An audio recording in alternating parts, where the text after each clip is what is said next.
Setiap tahun sekitar 100 miliar pakaian diproduksi di seluruh dunia. Sayangnya, kebanyakan pakaian itu hanya digunakan sebentar lalu dibuang, bahkan dalam waktu kurang dari 1 tahun.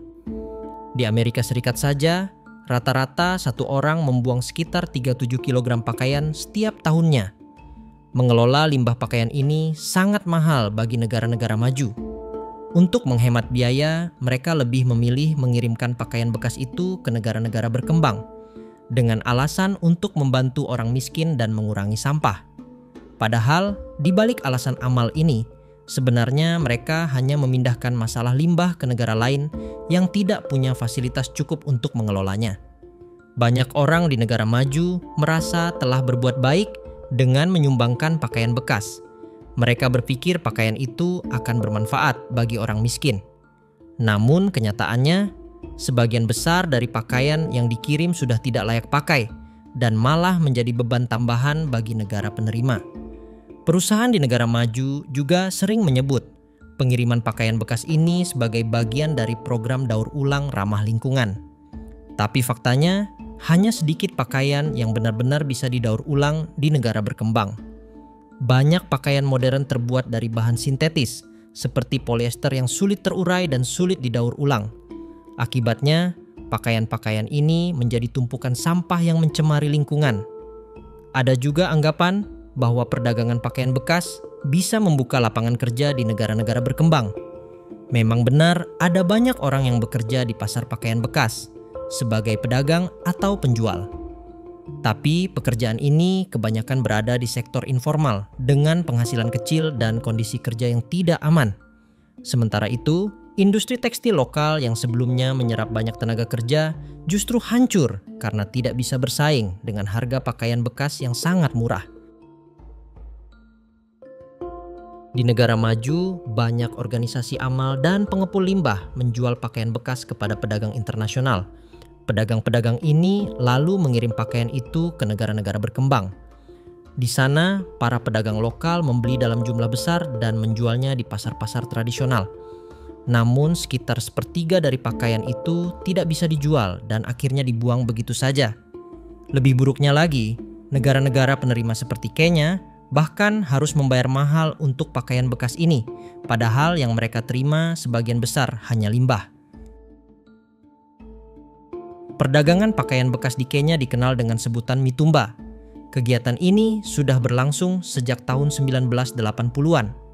Awalnya, masyarakat melihat mitumba sebagai cara murah untuk mendapatkan pakaian bermerek dari negara barat. Tapi lama-kelamaan, mitumba justru merugikan mereka. Impor pakaian bekas ke Kenya meningkat tajam. Pada tahun 2020, nilai impornya mencapai sekitar 176 juta dolar. Dan Kenya menjadi salah satu negara penerima terbesar di Afrika dari Eropa, Amerika Serikat, dan Asia.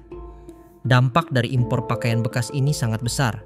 Sebelum mitumba merajalela, Kenya punya industri tekstil yang kuat dan menyerap lebih dari 500.000 pekerja. Tapi sejak banyaknya pakaian bekas masuk, industri lokal tak bisa bersaing.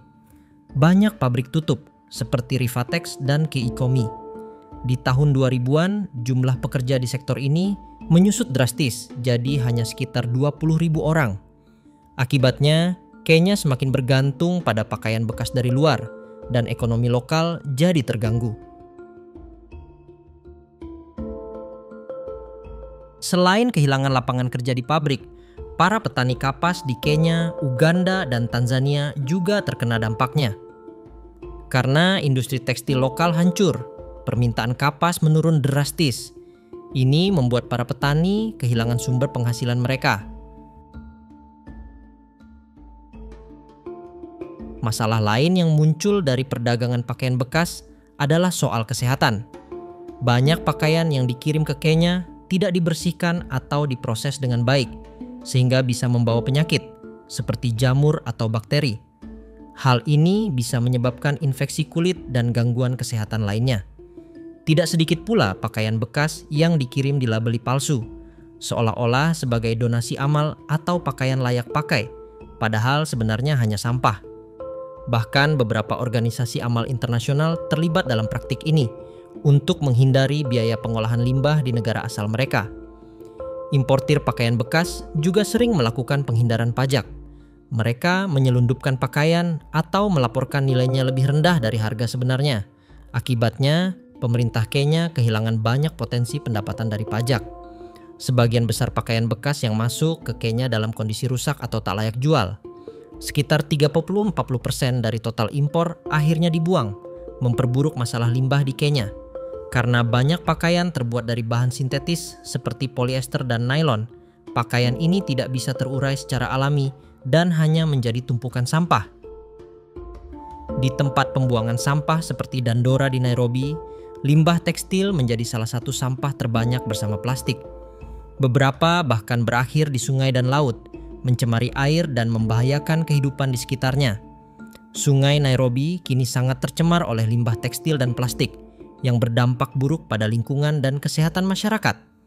Saat pakaian tak terjual semakin menumpuk, pembakaran sering menjadi solusi, tapi ini justru menyebabkan polusi udara yang berbahaya. Bahan kimia beracun dari pembakaran pakaian bisa menyebabkan kanker dan gangguan pernapasan. Selain dampak ekonomi dan lingkungan, mitumba juga berdampak sosial dan budaya. Budaya berpakaian tradisional di Kenya mulai tergeser. Anak-anak muda lebih memilih pakaian bekas dari barat daripada pakaian tradisional buatan lokal. Hal ini membuat pengrajin lokal kehilangan tempat dan mengikis kebanggaan terhadap budaya sendiri. Pemerintah Kenya pernah mencoba membatasi impor pakaian bekas pada tahun 19 untuk menghidupkan kembali industri tekstil dalam negeri. Tapi upaya ini ditentang oleh para pedagang mitumba dan kelompok ekonomi informal yang bergantung pada perdagangan ini. Akhirnya, kebijakan tersebut gagal dijalankan secara efektif. Di balik niat mulia menyumbangkan pakaian bekas, tersembunyi kenyataan pahit. Negara-negara maju tengah membanjiri negara-negara berkembang dengan limbah yang tak sanggup mereka kelola sendiri. Kenya, yang dulu punya industri tekstil kuat dan jati diri budaya yang kaya, kini menjadi tempat pembuangan akhir bagi pakaian rusak dan tak layak pakai. Lapangan kerja hilang, lingkungan rusak, kesehatan masyarakat terancam, dan warisan budaya terkikis oleh arus limbah global yang dibungkus dengan label amal. Mitumba bukan lagi sekadar perdagangan pakaian bekas. Ia telah menjadi simbol ketidakadilan global, di mana keuntungan dan kenyamanan segelintir pihak dibayar mahal oleh penderitaan banyak orang. Jika dunia tak segera berubah, maka Kenya dan negara-negara lain seperti dia akan terus menanggung beban yang bukan milik mereka. Beban yang semakin berat dan nyaris tak tertanggungkan.